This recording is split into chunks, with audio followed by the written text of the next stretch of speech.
It's a brand new life, a brand new baby day.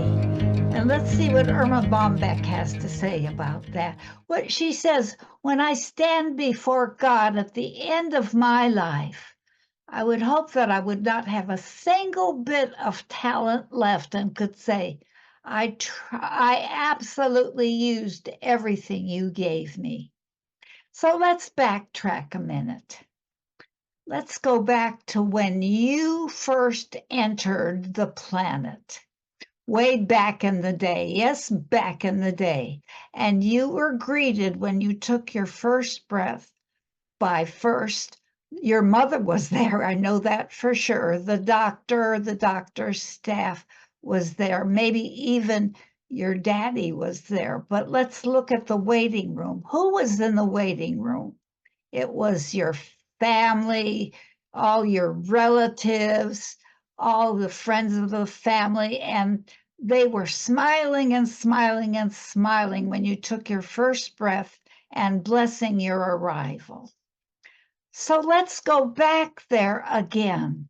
And metaphorically, let's imagine that you are being born again into your new baby day. And the waiting room, ladies and gentlemen, boys and girls, is humongous because it's the size of an infinite football field, because all of life is in the waiting room waiting for you to take your first breath. And it's smiling and it's saying, welcome, welcome, welcome. The whole world is waiting for you and eager to support you in anything and everything you're going to be doing. So welcome, little one, with open arms, we say. You filled our lives in the most magical way. May your journey be filled with wonder and grace. In this world, you found your special place.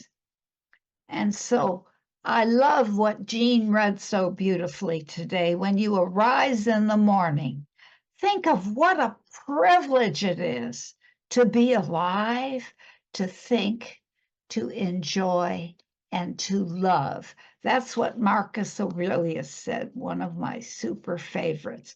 And Ernest Holmes said that this divine pattern wouldn't be the same without you. It would be imperfect.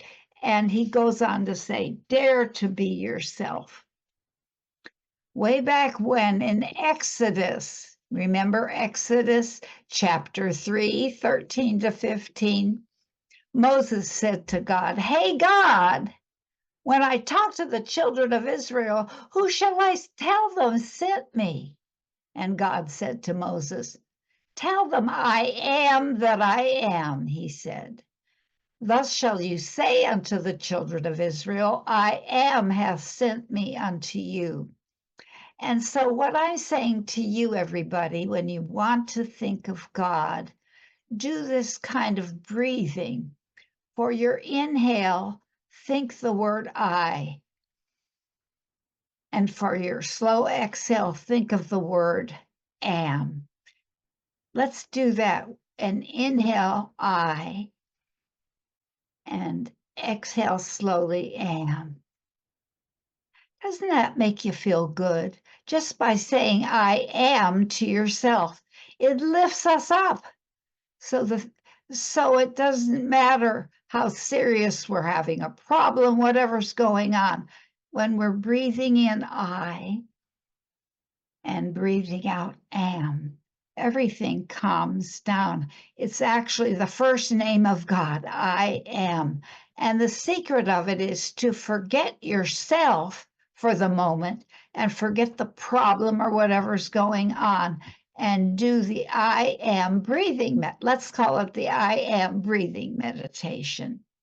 And so now let's keep doing that as I ask you, who are you? The answer comes, I am that I am. Breathing. Where are you? I am here. What are you? Keep breathing. I am. I am extraordinary. I am creative. I am intelligent. I am phenomenal. I am confident. I am kind. I am important. I am magical. I am authentic. I am amazing. I am awesome. Who are you? I am that I am. So wiggle your toes and fingers if your eyes are closed and slowly come back to the present. As I quote Irma Bombeck again, she said, seize the moment, carpe diem, seize the moment. She said, remember all those women on the Titanic who waved off the dessert truck, the dessert choice, the dessert cart. They waved it off because too many calories on the Titanic. Remember them. And Descartes, this wonderful French philosopher, said, I think, therefore I am. Too bad he didn't stick around for a while, and his consciousness would have increased, and he would have been saying, I am conscious, therefore I am. Ernest Holmes tells us that God as spirit is conscious life. This is the inner meaning of the teaching, I am. That's what he says in the textbook. God as spirit is conscious life. This is the inner meaning of the teaching, I am. And in Science of Mind, we talk about being present and being mindful. And that brings to my mind an experience I had with my daughter, Rainbow Shalom, when she was 9 years old. She wasn't feeling well one day, so I took her to the minor emergency center, and the doctor came in and he began sharing things with us because he had had a spiritual experience, this doctor in the minor emergency. And so what happened to him was he learned about being mindful and being present. And he was telling us about Barry Kaufman, who founded the Option Institute. When Barry was in South Africa talking to the orphans, he just was so in love with these orphans and so present. He wasn't bemoaning the fact that they were orphans. And Barry and his wife, Susie, have a son. His name is Ron, R-A-U-N. And Ron was totally autistic and they didn't know how to communicate with him. So they began imitating everything he was doing until he felt confident. Anyhow, the doctor went on, and Rainbow Shalom all of a sudden said, I just got it. I just got something. And we looked at her like, what are you talking about? And what she said was, life is just a bunch of 1 minutes. That's what Rainbow Shalom said. Life is just a bunch of 1 minutes. And if something good is going on, you get to keep it. But if something yucky is going on, you can throw it away and start over with a new 1 minute. A bunch of 1 minutes by a 9-year-old. And then I thought of Emily Dickinson, who said, forever is composed of nows, N-O-W-S. Forever is composed of nows. And so that's what we're going to talk about today. We're going to talk about the 1 minutes of life. that we experience and how to experience these new baby 1 minutes to the highest possible extent. So Oprah one day was asked about her experience with her movie, The Color Purple. How was it to act in it and all of that? And what Oprah said was so inspiring to me. She said, The Color Purple taught me to surrender in all my work, to surrender in life, to surrender to God existence. That's what she called it, to surrender to God existence. And she said, you see me walking, and you see a woman who surrendered her life to the higher power. So I'm stepping out now on moonbeams and stars. I'm literally walking in the light because I have lived a surrendered life. How do I get from Mississippi to Montecito? Not possible without surrendering. I live a surrendered life. So today we're going to be surrendering our lives, and we're going to talk about something we can do to do that. It's called letting go. Have you ever heard of it before? I release and I let go. Letting go, which Oprah says is a lifelong practice. We're going to let go of clutter. We must learn to declutter so we're making room for better things to come in to grow and enrich our lives. We're going to let go of distraction. Oh, yes, we're very focused. We're here, and all of a sudden a text comes in or something happens to distract us, some monkey mind thought or something. We're going to let go of all of that. We're learning to let go of toxic people that no longer value our presence. They don't no longer value us in our presence. We're going to let go of feelings that weigh us down. We're going to let go of all negativity that leads us nowhere except self-demise and doubt. We're going to let go of bad habits that can harm our physical and mental well-being. We're going to make a new start today, step by step. We're going to free our minds, release our burdens, cleanse our souls. We're going to let go. And one thing I've noticed about letting go, there are not a lot of scientific data to back it up, but there's a lot of theories about what we can do with letting go. And usually, I give an acronym in my sermons. I love to do it. Jean loves to do it too. But today we're going to have a five-note song that goes la la la la la la la la la. And those 5 notes are going to be theories about letting go. They are psychological, emotional theories, and they are fascinating to me. 5 of them. The first one is called attachment theory. It's developed by John Bowlby and Mary Ainsworth. And what they tell us is that our technique for attaching happens to us in our early years of life. We learn how to attach to things from the people who are raising us, or in school or something. Our early experiences with our caregivers shape our individual attachment styles and influence our relationships.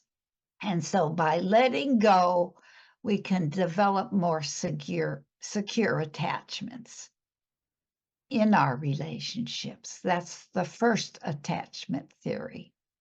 The next theory about letting go is called cognitive behavioral theory, CBT, cognitive behavioral theory. And it recognizes the role of our cognitive processes in shaping our emotions and behaviors. It recognizes our negative thoughts and challenges them and our beliefs that contribute to distress or dysfunctional behavior. And we learn to let go, not to bury them or stuff them or anything. We learn to let them go. The third therapy or theory is called acceptance and commitment therapy, ACT, and it combines mindfulness with cognitive behavioral strategies. And what happens with that theory is we learn to let go of the struggle against unwanted experiences and focus on living a meaningful life. Once again, we don't press them down or pretend they're not there. We let them go. The fourth theory is called mindfulness-based stress reduction, MBSR, mindfulness-based stress reduction, developed by John Kabat-Zinn, MBSR. It teaches us as individuals to cultivate present moment awareness, the thing we teach in religious science, through mindfulness practices such as meditation and body scanning. So interested, when we scan our bodies, we can see where the stress lies in our bodies, and then we can let go of those attachments and past regrets and future worries to be fully present in the here and now. And finally, the fifth one is called neuroscience of habit and behavior change. And it's from a neuropsychological perspective. It may involve breaking down old habits and forming new ones. And I love this term. I had never heard of it before. It's called neuroplasticity. It's in our brains. Neuroplasticity, just to say it is fun. It's the brain's ability to reorganize itself by forming new neural connections. It plays a crucial role in this process by consciously engaging in the new behaviors and thought patterns, and we can reshape our brains through neuroplasticity. We can reshape the brain's wiring by doing this, by letting go of old patterns that no longer serve us. So something else Irma Bombeck says, we have just finished la la la la la la la la la. Irma Bombeck says, if she's given another shot at life, she says, I would seize every minute, carpe diem, look at it and really see it, live it, and never give it back. I would stop sweating the small stuff.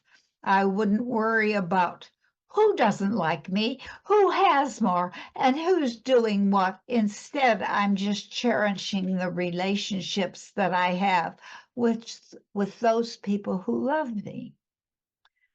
There would have been more I love yous and more I'm sorry's, more I'm listening, but mostly give it another shot at life. I would seize every moment of it. I would look at it and really see it. I would try it on. I would live it. I would exhaust it and never give that minute back until there was nothing left of it. I would seize the baby minute. I certainly would. She said, if you can't make something better, you can laugh at it. Isn't that cool? If you can't make things better, you can laugh at it. But this last one I just love because I love to eat. Any of you out there love to eat? Irma Bombeck says, I'm not a glutton. I'm an explorer of food. I'm not a glutton. I'm just an explorer of food. So right now I'm going to ask you to join me in a Toltec ceremony that was brought out to the public by Don Miguel Ruiz and Reverend Ken Davis. This Toltec ceremony is so fabulous. It's like we're talking to God. And this is what the Toltecs say. I forgive myself for ever using your words against myself, God. Instead, I choose to honor the truth of my real nature. I choose to hear only the divine purpose of your words, not to distract myself with anger and hurt, and instead connect with you to every experience we share our divinity, and I express it. Thank you for serving life in this way. Knowing that love is the only lesson you can teach. I honor you and I honor myself, for this is what you have taught me. God, you are my teacher. Your presence in my life is on purpose, and I'm grateful for your commitment to play your loving part in my freedom. I know myself deeply, intimately. I forgive my judgment of myself. I don't let anything distract me from who I am. As I step into the truth of who I am, I accept the beauty and magnificence that you are. I hold on to you ever so sweetly. That's my favorite line in this Toltec blessing. I hold on to you ever so sweetly. I unfold into the presence with all, and let us all fly free. I love you. Won't you join me in the concluding treatment for the day?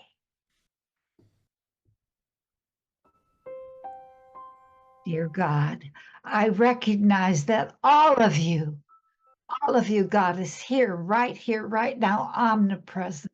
I'm so thrilled, thrilled that your power is here, your omnipotence is here. Your love is here. Your wisdom and inspiration are here, omniscience. I'm so grateful to acknowledge your presence and know that all of my life, God, is your life individually expressing as me. There never has been, is, or will be another vibration that is like mine and my expression. And today I learned to let go of all those things that no longer serve me and experience the very beauty that I am, the absolute individual that I am, the awesomeness that I am, and let go of everything that does not serve me.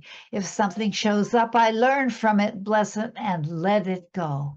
I let it go. I let go and experience this beautiful brand new baby day, this brand new baby microsecond, one step at a time, one day at a time, one moment at a time, one life at a time. I am so very grateful, God, for my very life that I experience, that I am loving this day, this moment, this beautiful baby day. I'm so grateful to reveal this as I surrender these words into your magnificent law, which slurps them up and instantaneously manifests them, even as I am now speaking. And I release and let go. And so it is. Amen.